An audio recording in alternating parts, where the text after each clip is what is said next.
The massive Nausicaan starship looms over Earth, its hulking form eclipsing the sun and casting a shadow of panic across the globe. Screens worldwide flicker to life with an alien transmission. We come for human pets.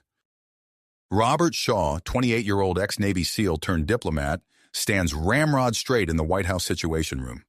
His jaw clenches as he processes the bizarre declaration. The president's voice cuts through the tense silence. Shaw, you're our point man on this.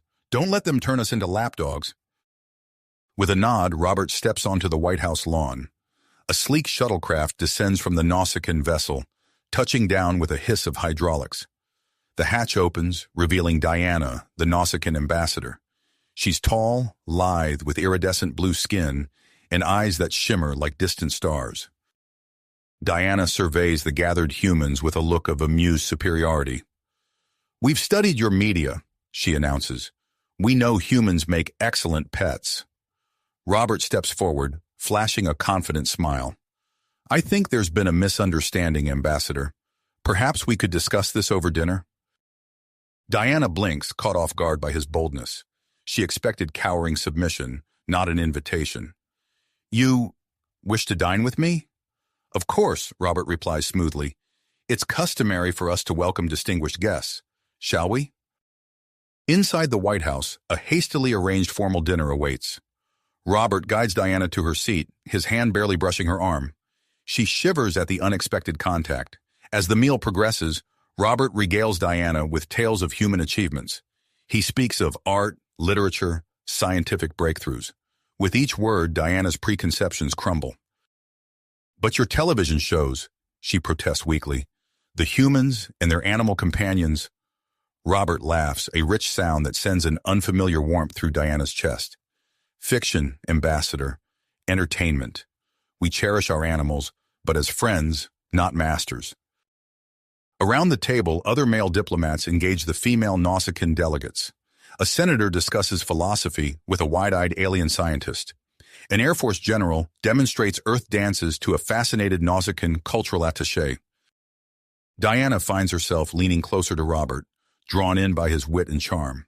She catches herself staring at his lips as he speaks, wondering what it would be like to... She shakes her head, flustered. This isn't how it was supposed to go. Humans were meant to be pets, not whatever this feeling is. As the evening winds down, Robert proposes a cultural exchange program. To foster understanding between our species, he explains, his eyes locked with Diana's. Diana swallows hard. I will consider it, she manages. The Nausicaan delegation prepares to depart, but Diana lingers. She turns to Robert, a question in her eyes that she can't quite voice. Robert takes her hand, pressing a gentle kiss to her knuckles. Safe travels, Ambassador. I look forward to our next meeting. As Diana boards the shuttle, her mind races. The ship that arrived expecting to collect pets now leaves with a crew full of confused, intrigued, and possibly smitten Nausicaans. The massive vessel rises from Earth's orbit, leaving behind a planet of humans who just proved they're anything but docile pets. And one Navy SEAL turned diplomat who can't stop grinning at the prospect of future diplomatic relations with a certain blue-skinned ambassador. As the Nausicaan ship vanished into the starry expanse, Earth breathed a collective sigh of relief. The White House lawn, still bearing the imprint of the alien shuttle, buzzed with activity as officials scrambled to make sense of the unprecedented encounter. Robert Shaw stood at the center of the storm, fielding questions from a swarm of reporters and government officials. His phone buzzed incessantly with messages from world leaders seeking his insights. In the span of a few hours, he had gone from ex-Navy SEAL to Earth's premier alien diplomat. Mr. Shaw, a reporter called out, what's next for Earth-Nausicaan relations? Before Robert could respond, the president's voice cut through the crowd. That's precisely what we're about to discuss. Shaw, my office, now. Inside the Oval Office, Robert found himself face-to-face with not just the president, but a hastily assembled group of world leaders connected via secure video link. The tension in the room was palpable. Gentlemen, ladies, the president began, we've just averted a potential catastrophe, thanks in no small part to Mr. Shaw here. But we can't rest on our laurels. We need to prepare for what comes next.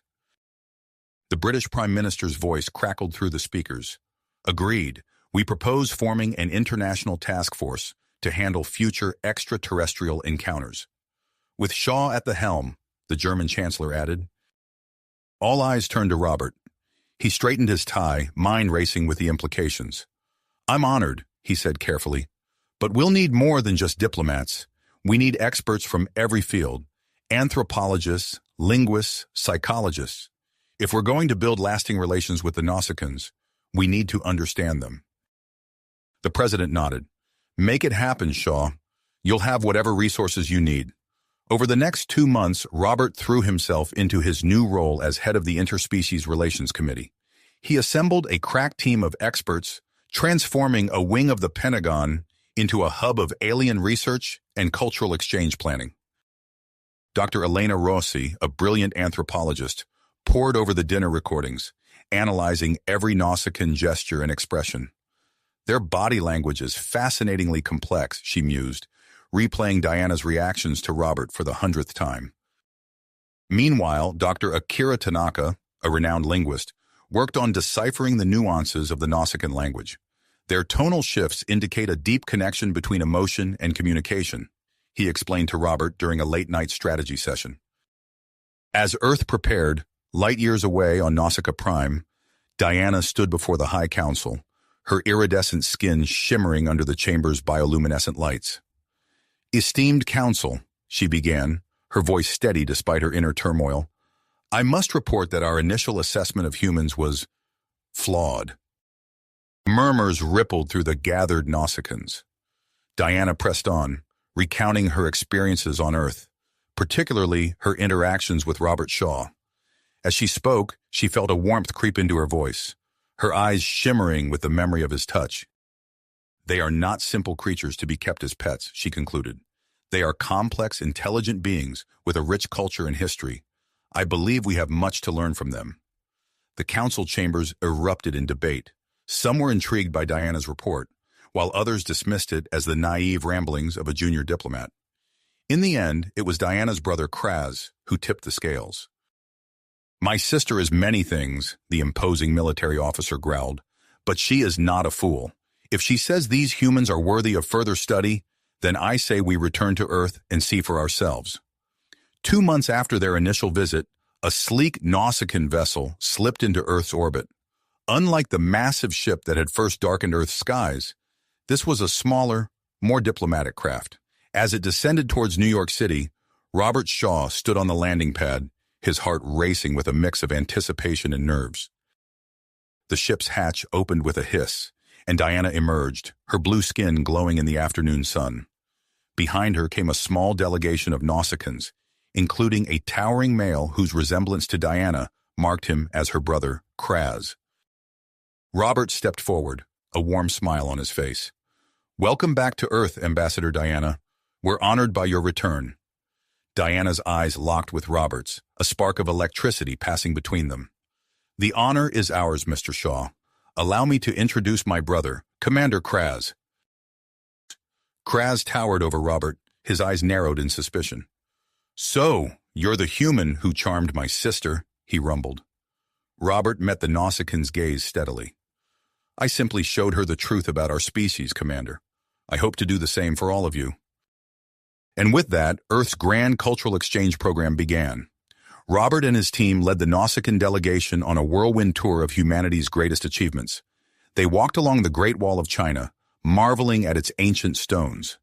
In Egypt, they stood in the shadow of the pyramids, Diana's eyes wide with wonder, as Robert explained the ingenuity of their construction.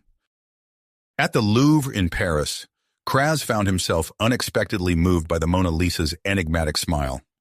There is depth here, he admitted grudgingly to Robert. Perhaps we underestimated your species' capacity for creation. As the tour progressed, Robert and Diana found themselves drawn ever closer. During a quiet moment at the Taj Mahal, their hands brushed together, sending a jolt through them both. Diana quickly pulled away, aware of Kraz's watchful gaze, but the moment lingered between them. The cultural exchange culminated in a visit to the International Space Station, As the Nausicaan delegates floated in the observation module, Earth sprawled beneath them in all its blue and green glory. Robert pushed off from a handrail, floating to the center of the module. "This," he said, gesturing to the vista before them, "is why we look to the stars. Not for conquest or pets, but for discovery, for connection. We dream of a galaxy where species like ours and yours can work together, learn from each other, and build a future greater than either of us could achieve alone." Diana's eyes shimmered with emotion, while even Kraz seemed moved by the human's words. The moment was shattered by a sudden alarm. Red lights flashed as the station's computer announced a critical failure in the docking system. "The airlock won't seal," a frantic technician reported. "We can't return to the shuttle." Robert's training kicked in. He turned to Kraz, recognizing a fellow warrior. "Commander, I need your help. We have to manually override the system." For a moment, Kraz hesitated. Then, with a curt nod, he followed Robert towards the malfunctioning airlock. Together, human and Nausicaan worked in perfect sync, their strength and skills complementing each other as they fought to save the station and its occupants.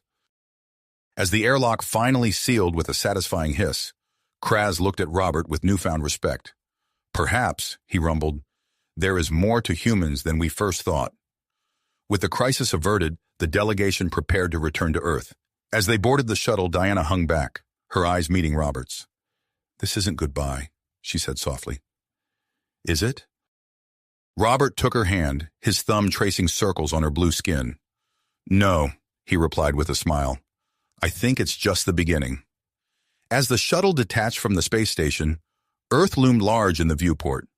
For both humans and Nausicaans aboard, the blue planet now represented not just a world, but a future, one filled with the promise of understanding, diplomacy, and perhaps even love. Love. As the shuttle docked back on Earth, both humans and Nausicaans felt the weight of possibility settling upon their shoulders. The cultural exchange program entered its final week with a flurry of activity. Robert and Diana found themselves at the center of a whirlwind, shuttling between diplomatic meetings and public events. Their growing closeness did not go unnoticed, drawing curious glances and whispered conversations wherever they went. During a state dinner in Washington, D.C., Robert leaned close to Diana, his breath warm against her ear. "I've never met anyone quite like you," he murmured, his hand brushing against hers under the table. Diana's iridescent skin shimmered, her eyes meeting his with an intensity that made his heart race. "Nor I you, Robert," she replied softly. Their moment was interrupted by a commotion near the entrance. A group of protesters had gathered outside, their angry chants audible even through the thick White House walls. "No aliens on Earth," they shouted. "Humans only." Robert frowned, excusing himself to confer with security. When he returned, his expression was grim. "It seems not everyone is as enthusiastic about our newfound friendship as we are," he said, keeping his voice low. Diana nodded, her antennae drooping slightly. "We face similar challenges on Nausicaa Prime. There are those who believe we should never have come here." As if on cue, Diana's communication device chimed. She excused herself, stepping into a quiet alcove to take the call. Robert watched her face change as she listened, her bioluminescent skin pulsing with what he had come to recognize as distress. When she returned, her eyes were wide with concern. "Robert, I need to speak with you privately," she said, her voice urgent. They slipped away from the dinner, finding a secluded balcony overlooking the rose garden. Diana's words came in a rush. "The High Council has ordered an immediate recall of all Nausicaan delegates. They're ending the exchange program." Robert felt as if the ground had dropped out from under him. "What? Why?" "Political pressure from traditionalist factions," Diana explained, her antennae twitching in agitation. "They fear we're becoming too close to humans, that we're losing our Nausicaan identity." Robert paced the length of the balcony, his mind racing. "We can't let this happen. We've made too much progress." He stopped, turning to face Diana. "I have an idea, but it's risky. Are you willing to trust me?" Diana met his gaze, her hand finding his. "Always." The next morning, Robert and Diana embarked on a whirlwind tour of Earth's most impressive scientific and cultural achievements. They started at CERN in Switzerland, where Diana marveled at the Large Hadron Collider. "The scale of this device is incredible," she breathed, her eyes wide as she took in the massive machinery. From there, they flew to Japan, visiting the world's most advanced robotics laboratory. Diana watched in fascination as humanoid robots performed complex tasks with fluid grace. "This could revolutionize elder care on Nausicaa Prime," she mused, her scientific mind already racing with possibilities. Their final stop was a remote facility in the Nevada desert. As they approached, Robert couldn't help but smile at the look of curiosity on Diana's face. "What is this place?" she asked. "Something that might just save our exchange program," Robert replied enigmatically. Inside, they were greeted by a team of excited scientists. The lead researcher, Dr. Emily Chen, stepped forward. "Ambassador Diana, we're honored to have you here. What you're about to see is the culmination of decades of research into sustainable fusion technology." As Dr. Chen led them through the facility, explaining the intricacies of the fusion reactor, Diana's excitement grew palpable. Her skin pulsed with vibrant colors, her antennae quivering with each new revelation. This could solve our energy crisis," she whispered to Robert. "Do you realize what this means?" Robert nodded, a spark of hope igniting in his chest. "It means we have a chance." As news of the impending recall spread, other human Nausicaan pairs faced their own challenges. In New York, a Nausicaan cultural attaché named Zax found himself torn between his duty and his newfound passion for human music. In Sydney, a Nausicaan scientist struggled with the idea of leaving her groundbreaking joint research project unfinished. Amidst this turmoil, Kraz arrived on Earth to oversee the recall. He found Diana and Robert at the fusion facility, poring over data and preparation for their presentation to the joint UN Nausicaan High Council session. "Sister," Kraz rumbled, his massive frame filling the doorway, "it's time to go home." Diana straightened, meeting her brother's gaze. "Kraz, please. You have to see what we've discovered here. This technology could change everything for our people." Kraz's eyes narrowed, flicking between Diana and Robert. "And I suppose this human had nothing to do with your reluctance to return?" Before Diana could respond, alarms blared throughout the facility. Dr. Chen burst into the room, her face pale. "There's been a breach in the reactor's containment field. We need to evacuate now." Without hesitation, Robert and Kraz sprang into action. As panicked scientists fled the building, the two warriors raced towards the heart of the facility. They found the reactor room in chaos, warning lights flashing as the containment field flickered ominously. "We need to stabilize the magnetic field," Robert shouted over the alarms. "Kraz, can you reroute power from the auxiliary systems?" The Nausicaan commander hesitated for a split second before nodding. As Kraz worked on the power systems, Robert attacked the reactor's control panel, his fingers flying over the keys. For several tense minutes, human and Nausicaan worked in perfect sync, their earlier animosity forgotten in the face of crisis. Finally, with a low hum, the reactor stabilized. The alarms fell silent, leaving them in a sudden ringing quiet. Kraz turned to Robert, his expression unreadable. "You handled yourself well, human." Robert nodded, wiping sweat from his brow. "As did you, Commander." As they emerged from the facility, they found Diana waiting, her face etched with worry. She rushed forward, embracing first her brother, then Robert. As she pulled away from Robert, their eyes met, a current of unspoken emotion passing between them. Kraz cleared his throat, breaking the moment. "Perhaps," he said slowly, "there is more to discuss before we depart." The next day, Robert and Diana stood before the hastily convened joint session of the UN and Nausicaan High Council. As they presented their findings on the fusion technology and the benefits of continued cooperation, Robert could see the counselors' expressions shifting from skepticism to interest. But it wasn't until Kraz stepped forward, recounting the incident at the reactor facility, that the tide truly turned. "I have seen firsthand the value of cooperation between our species," he declared, his voice ringing through the chamber. "To end this exchange now would be a grave mistake." As the council debated, Robert and Diana slipped out of the chamber, finding a quiet moment alone. "Whatever happens," Robert said softly, taking Diana's hands in his, "I want you to know." His words were cut off as Diana leaned in, pressing her lips to his. The kiss was brief, but filled with promise, a testament to the bridge they had built between their worlds. Their moment was interrupted by the council chamber doors flying open. Kraz emerged, his expression inscrutable. "A decision has been reached," he announced. Robert and Diana exchanged a glance, their hands still intertwined, as they prepared to face whatever came next. The fate of two worlds hung in the balance, and they were at the center of the storm. Storm. The fate of two worlds hung in the balance, and they were at the center of it all. Kraz's expression softened as he looked at his sister and the human she had grown so close to. "The council has decided to extend the exchange program," he announced, his deep voice tinged with relief. "They see the value in our continued cooperation." Robert and Diana's joy was short-lived. As news of the decision spread, it sparked a firestorm of controversy on both Earth and Nausicaa Prime.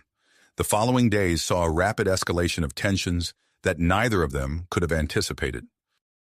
On Nausicaa Prime, the High Council's decision was met with outrage from traditionalist factions. They viewed the extended exchange as a threat to Nausicaan identity and purity. Within hours, a large military fleet was dispatched towards Earth, ostensibly to protect their citizens, but carrying with it the implicit threat of force. Earth's response was swift. As Nausicaan warships appeared in orbit, governments around the world mobilized their defensive forces. The night sky blazed with the lights of launching spacecraft and the ominous glow of weapons being brought online. Robert found himself summoned to an emergency meeting at the United Nations. The chamber was thick with tension as world leaders debated their next move. "We can't back down," insisted the U.S. president, her fist clenched on the podium. "If we show weakness now, the Nausicaans will walk all over us." "But neither can we risk open war," countered the Chinese premier. "Their technology far outstrips our own. We'd be decimated." All eyes turned to Robert as he stood to speak. "With all due respect," he began, his voice steady despite the weight of the moment, "I believe there's still a chance for diplomacy. Let me speak with Diana and the other delegates. If they return voluntarily, it might diffuse the situation." As Robert left the UN building, his mind racing with the enormity of the task before him, he was unaware of the dark forces already in motion.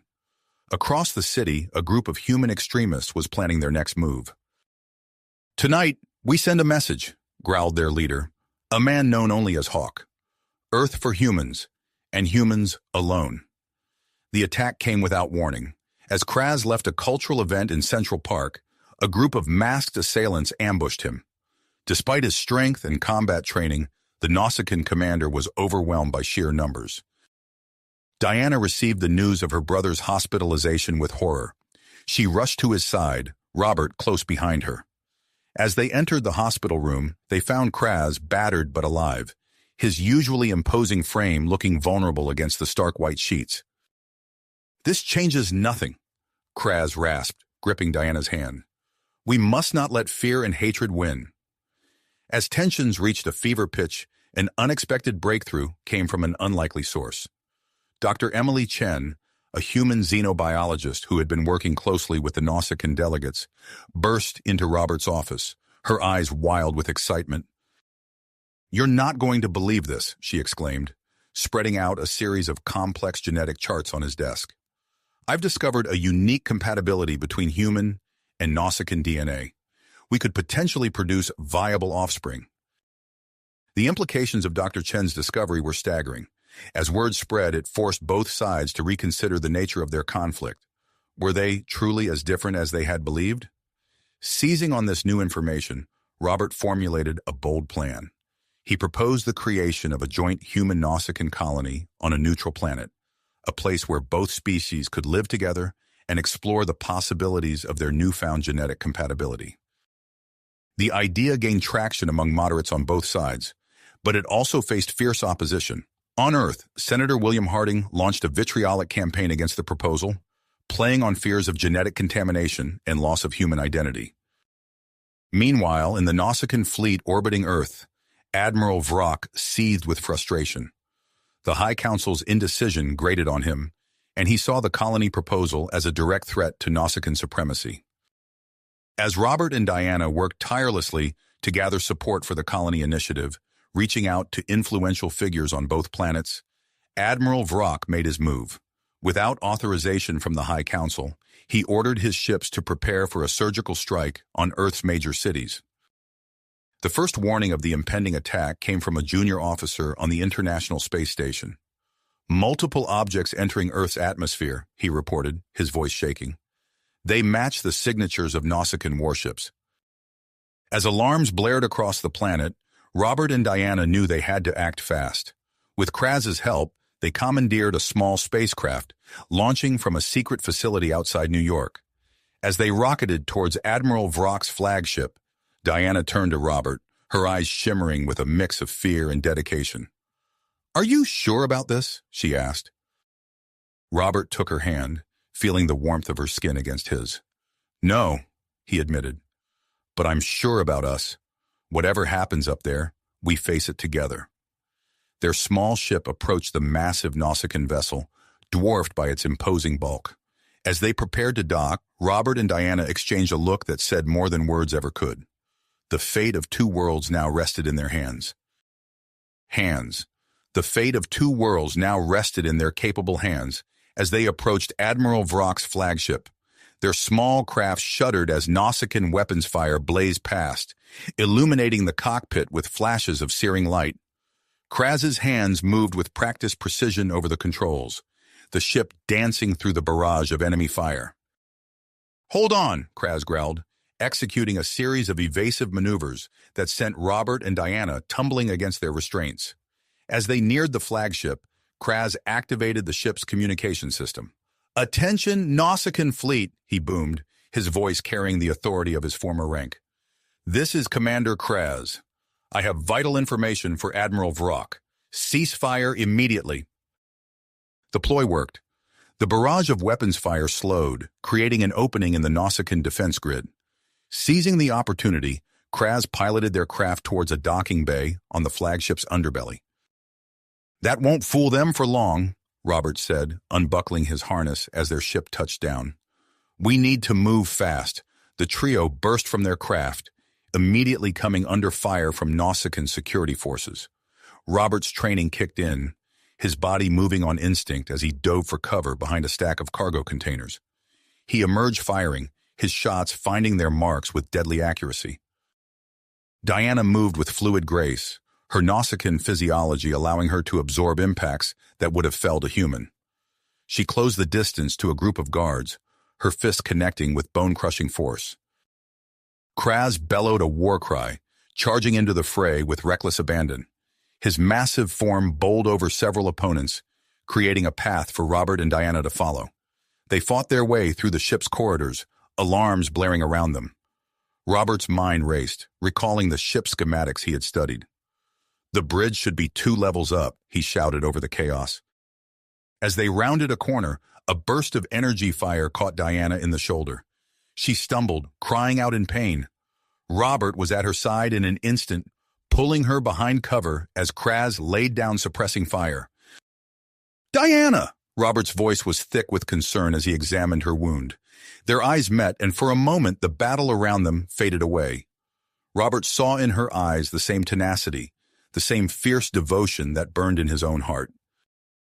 "I'm fine," Diana said, gritting her teeth. "We have to keep moving." Robert nodded, helping her to her feet. They pressed on, fighting their way through waves of Nausicaan defenders. Robert's Navy SEAL training served him well, his movements precise and lethal. Even Kraz seemed impressed by the humans' combat prowess. Finally, they reached the bridge. The doors slid open to reveal Admiral Vrock, standing tall and defiant at the ship's main control console. His eyes narrowed as he took in the battered trio before him. "So," Vrock sneered, "the traitors reveal themselves." Robert stepped forward, his hands raised in a gesture of peace. "Admiral Vrock, please, we're not here to fight. We need to talk." Vrock's laugh was cold and mirthless. "Talk? While my fleet stands poised to crush your pathetic world? I think not." He turned to his crew. "Commence the attack on Earth. Now." Robert's hand moved to his pocket, retrieving the device Dr. Chen had given him. With a flick of his wrist, he activated it, projecting a holographic display of complex genetic data into the air between them. Vrock's eyes widened as he took in the information before him. The bridge fell silent, all eyes fixed on the shimmering hologram. "What is this?" Vrock demanded, his voice wavering slightly. "Proof," Robert said, his voice steady and clear. "Proof that humans and Nausicaans are not as different as we thought. This data shows genetic compatibility between our species. We can produce viable offspring."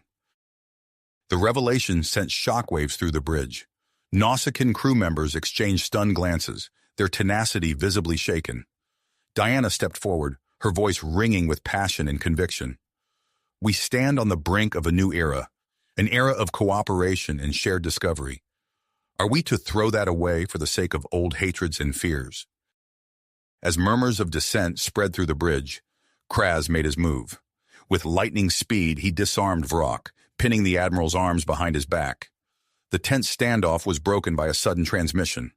The holographic display shifted, revealing the stern visage of the Nausicaan High Council. "Admiral Vrock," the lead counselor's voice boomed through the bridge. "You are hereby ordered to stand down immediately, recall all ships, and prepare to return to Nausicaa Prime for disciplinary action." Vrock's shoulders slumped in defeat as the reality of his situation sank in. The crisis had been averted, but Robert, Diana, and Kraz knew their work was far from finished. As they made their way back to Earth, hailed as heroes by both humans and Nausicaans alike, Robert and Diana found themselves thrust into the spotlight. Their relationship became a symbol of hope for a new era of interspecies cooperation. But even as they basked in the glow of their success, new challenges loomed on the horizon. Reports were already coming in of a human supremacist group gaining traction, led by the charismatic Marcus Graves. And on Nausicaa Prime, whispers of a movement to preserve Nausicaan genetic purity were beginning to circulate. As Robert and Diana prepared for their next mission, a crucial visit to the proposed site of the joint human-Nausicaan colony, they knew that the real work was just beginning. The path to true understanding and cooperation between their species would be fraught with danger and opposition. But as they stood together, looking out over the Earth from the viewport of their ship, Robert felt a surge of hope. Whatever challenges lay ahead, they would face them together. The future of two worlds hung in the balance, and they were ready to fight for it. The future of two worlds hung in the balance, and they were ready to fight for peace and understanding between their species. As their ship approached the launch pad, Robert couldn't shake the feeling of unease that had settled in his stomach. The last few weeks had been a whirlwind of preparations, briefings, and heated debates. News of their impending mission to XR-27 had sparked controversy on both Earth and Nausicaa Prime. "Are you ready for this?" Diana asked, her hand resting lightly on his arm. Robert nodded, his teeth clenched. "As ready as I'll ever be. Let's just hope we can make a difference out there." The launch went smoothly, and soon their ship was hurtling through the void of space towards XR-27. The team settled into their quarters, a mix of excitement and apprehension palpable in the air. Dr. Emily Chen pored over her data, muttering to herself as she reviewed the latest genetic analyses. Kraz prowled the corridors, his imposing frame a constant reminder of the strength that lay beneath the surface of their fragile alliance. Days turned into weeks as they journeyed towards their destination. Robert and Diana found themselves drawn to each other, seeking solace in quiet moments away from the rest of the crew. Their bond deepened, forged in the crucible of their shared experiences and the weight of responsibility they carried. Finally, XR-27 loomed before them, a blue-green jewel suspended in the darkness of space. As they began their descent, Robert couldn't help but marvel at the beauty of the alien world. Vast forests stretched as far as the eye could see, interrupted only by winding rivers and sprawling plains. The team wasted no time setting up their base camp, a collection of prefabricated structures nestled in a clearing near a crystal-clear lake. As they worked, Robert noticed a new addition to their team, a Nausicaan woman introduced as Lyra, supposedly a cultural expert sent to assist with the survey. Something about Lyra's demeanor set Robert on edge, but he pushed his suspicions aside, focusing instead on the task at hand. The first few days of the survey were promising, with initial readings suggesting that XR-27 could indeed support both human and Nausicaan life. As Robert and Diana led a small team to explore a nearby mountain range, Dr. Chen remained at the base camp, meticulously analyzing soil and atmospheric samples. It was during one of these late-night sessions that she first noticed something amiss. "That can't be right," she muttered, frowning at her datapad. The readings showed elevated levels of toxic compounds in the soil, but they didn't match her earlier findings. Puzzled, she began to review her previous data, unaware of the eyes watching her from the shadows. Meanwhile, Robert and Diana's team made a startling discovery. As they scaled a particularly treacherous cliff face, Diana's foot dislodged a section of rock, revealing a smooth metallic surface beneath. "Robert," she called out, her voice tinged with excitement, "you need to see this." They carefully excavated the area, revealing an entrance to what appeared to be an ancient structure built into the mountain itself. As they ventured inside, their flashlights illuminated intricate patterns etched into the walls, unlike anything they had ever seen before. "This is incredible," Robert breathed, running his hand along the cool metal surface. "We need to get the others up here immediately." But as they turned to leave, a low rumble shook the ground beneath their feet. Dust and debris rained down from above as the entrance began to collapse. "Run!" Robert shouted, grabbing Diana's hand and pulling her towards the exit. They barely made it out before the opening sealed itself, trapping them on a narrow ledge high above the forest below. Back at the base camp, Dr. Chen's investigation into the anomalous readings was interrupted by a commotion outside. She emerged from her lab to find the camp in chaos. A group of human scientists were arguing heatedly with their Nausicaan counterparts, tensions that had been simmering for days finally boiling over. In the midst of the arguing, Dr. Alex Foster stood apart, his face pale and drawn. Chen approached him, concern etched on her features. "Alex, what's going on?" she asked. Foster opened his mouth to speak, but before he could utter a word, Lyra appeared beside them, her eyes sharp and calculating. "Perhaps we should all take a moment to calm down," Lyra said smoothly, placing a hand on Foster's shoulder. "I'm sure there's a reasonable explanation for all of this." As night fell on XR-27, the survey team found itself fractured and isolated. Robert and Diana huddled together on the mountain ledge, trying to find a way back to camp. Dr. Chen retreated to her lab, determined to uncover the truth behind the conflicting data. And in the shadows, unseen forces continued to work against them, threatening to unravel everything they had fought so hard to achieve. The fate of two worlds hung in the balance, and as the alien moons rose over XR-27, Robert and Diana knew that their greatest challenge was only just beginning. The fate of two worlds hung in the balance, and as the alien moons rose over XR-27, Robert and Diana knew that their greatest challenge was only just starting. As the first rays of dawn broke over the horizon, Robert and Diana carefully made their way down the treacherous mountainside. Their minds raced with the implications of their discovery and the urgency to reunite with their team. Upon reaching the base camp, they found a scene of almost unchecked chaos. Human and Nausicaan factions stood on opposite sides of the clearing, exchanging wary glances and hostile murmurs. The atmosphere was thick with tension, threatening to erupt into open conflict at any moment. Robert's eyebrows furrowed as he surveyed the situation. He exchanged a determined look with Diana before stepping forward to address the group. "Everyone, listen up," he called out, his voice cutting through the din. "We've got a situation here, and we need to address it head-on. I'm calling an emergency meeting in 10 minutes. All team members are required to attend."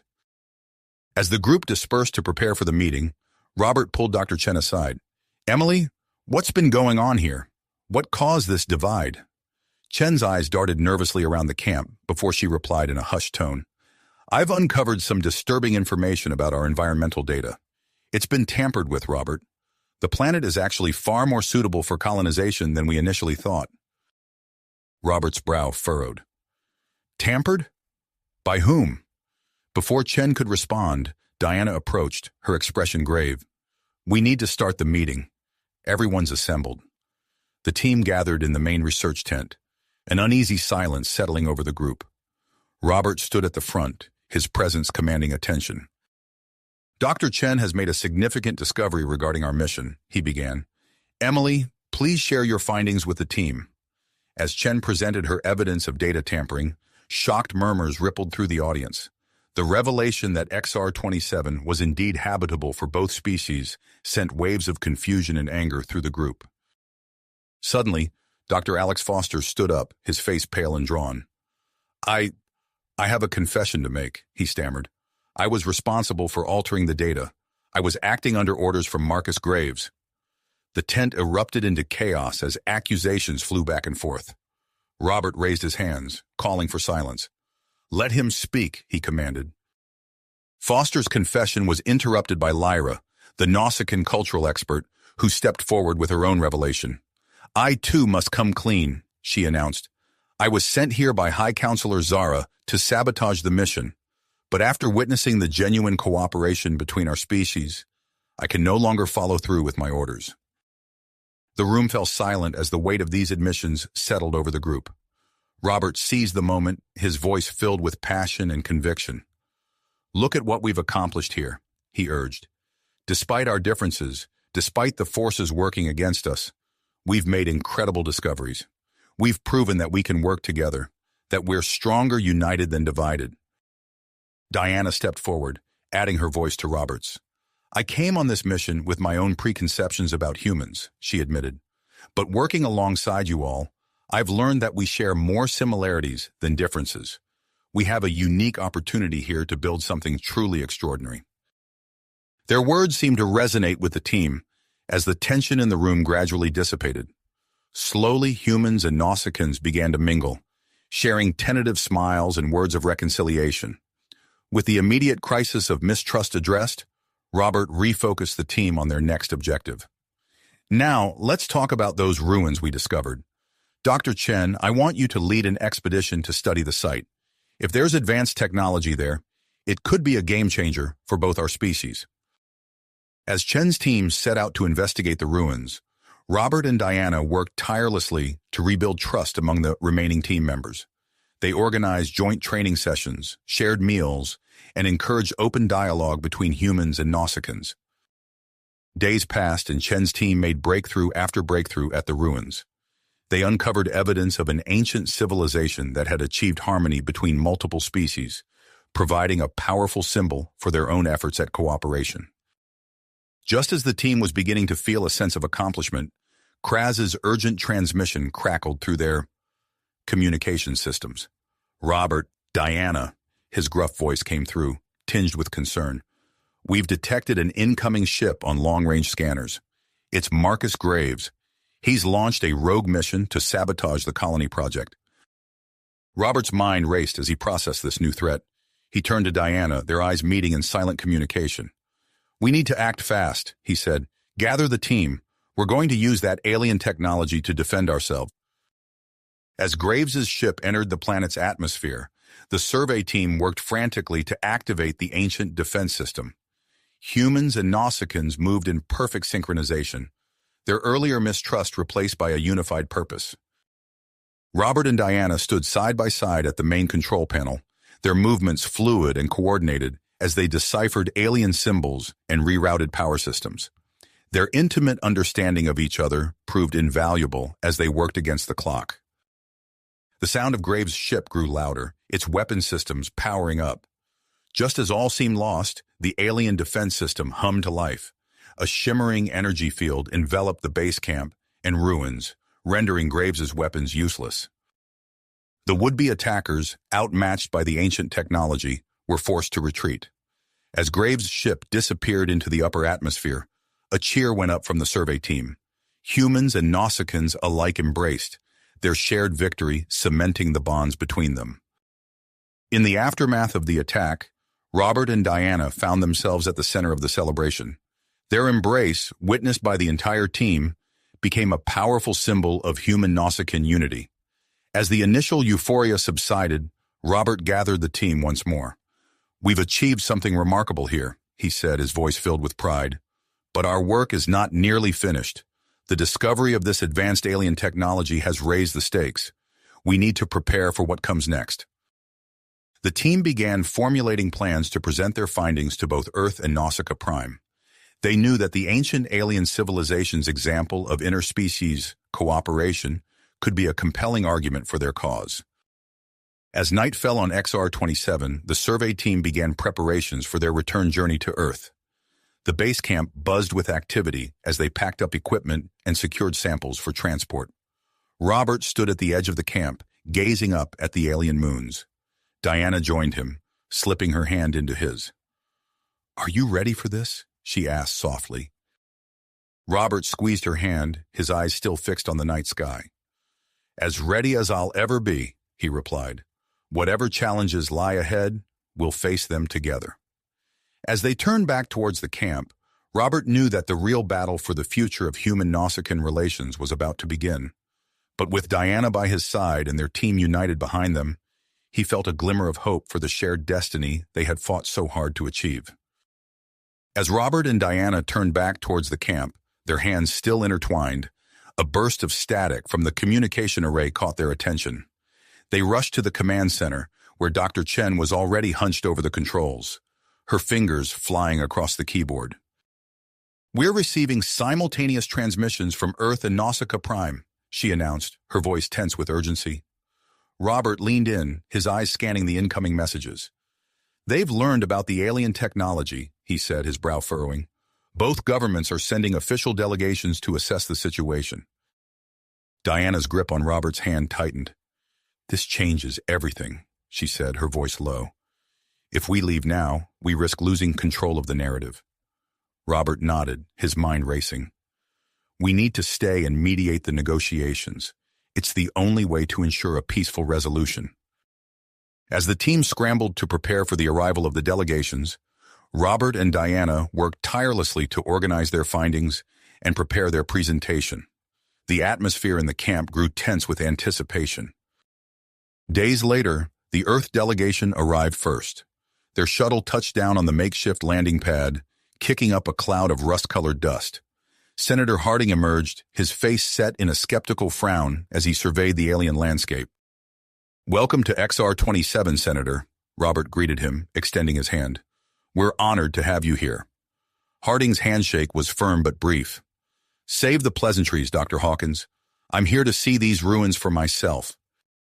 Before Robert could respond, the sound of another approaching shuttle filled the air. The Nausicaan delegation had arrived, led by none other than High Counselor Zara herself. Her imposing figure cut an impressive silhouette against the alien sky as she disembarked. "High Counselor," Diana stepped forward, offering the traditional Nausicaan greeting. "Your presence honors us." Zara's eyes narrowed as she took in the human delegation. "Let us hope this journey proves worthy of the honor, Dr. Kavala." As the two groups convened in the main research tent, the air crackled with tension. Robert and Diana stood at the front, their presentation materials ready. "Distinguished guests," Robert began, his voice steady and clear, "what we've discovered here on XR-27 has the potential to revolutionize both our worlds." He launched into a detailed explanation of their findings, with Diana adding key insights from the Nausicaan perspective. As they spoke, holographic images of the ruins and the alien technology flickered to life around them. "This advanced technology," Diana explained, gesturing to a particularly complex diagram, "could solve energy crises, revolutionize medicine, and open up new frontiers of space exploration." Despite the compelling presentation, both delegations remained focused on a single question: who would control the ruins? "The technology clearly belongs to Earth," Senator Harding argued, his voice rising. "We discovered this planet, after all." High Counselor Zara's eyes flashed dangerously. "Your claim is baseless. The ruins belong to no one. We demand equal access and control." As the argument escalated, Dr. Chen burst into the tent, her face flushed with excitement. "Robert, Diana," she called out, interrupting the heated debate. "You need to see this immediately." They followed her to the central chamber of the ruins, where a large, pulsing crystal dominated the room. As Robert approached, the crystal dimmed. When Diana stepped closer, it remained unchanged. But when they stood together, hands clasped, the crystal blazed to life, bathing the room in a soft blue glow. "It responds to our combined biosignatures," Robert breathed, his mind racing with the implications. Diana's eyes widened in understanding. "The ancients designed their systems to require cooperation between different species. Returning to the research tent, they shared their discovery with the delegations. Robert stepped forward, his voice filled with conviction. "This is our chance to make history," he said. "I propose a joint human-Nausicaan research team to study and develop this technology, with all benefits shared equally between our worlds." Murmurs of disagreement rippled through the crowd. Robert raised his hand, silencing them. "To demonstrate the potential of this cooperation, Diana and I volunteer to interface directly with the alien mainframe." Gasps of shock echoed through the tent. Senator Harding stepped forward, his face pale. "That's far too dangerous. We can't allow it." High Counselor Zara nodded in rare agreement. "The risk is unacceptable."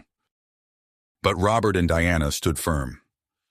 "It's the only way to truly understand this technology," Diana argued, "and to prove that our species can work together." Despite continued objections, they made their way to the central chamber. As they approached the crystal, its glow intensified, pulsing in rhythm with their heartbeats. Robert turned to Diana, his eyes meeting hers. "Are you ready?" She nodded, a small smile playing on her lips. Together. They reached out, their hands touching the crystal's smooth surface. In an instant, their minds were flooded with a torrent of information and sensation. Images of the ancient civilization flashed before their eyes, a harmonious society of diverse species working together, exploring the stars and pushing the boundaries of science and understanding. As their consciousness expanded, Robert and Diana felt their minds intertwining, thoughts and emotions flowing freely between them. They saw glimpses of a possible future, a galaxy united, with humans and Nausicaans leading the way towards a new era of cooperation and discovery.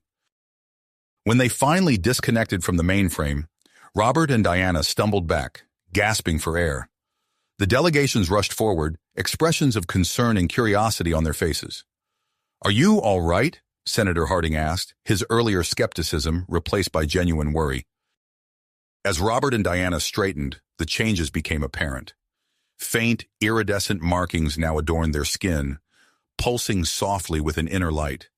Their eyes seemed to glow with an otherworldly knowledge. "We're more than all right," Robert said, his voice resonating with a new depth of understanding.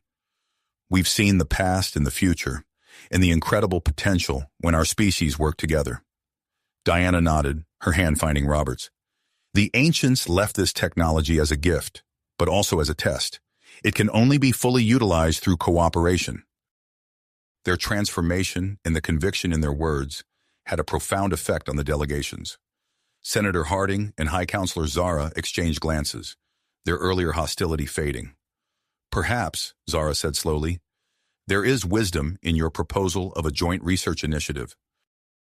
Harding nodded, a hint of a smile on his face. "It seems we have much to learn from each other." As the delegations began to discuss the logistics of the joint colony and research project, Robert and Diana stepped outside the tent. The alien moons of XR-27 hung low in the sky, casting a soft light over the landscape.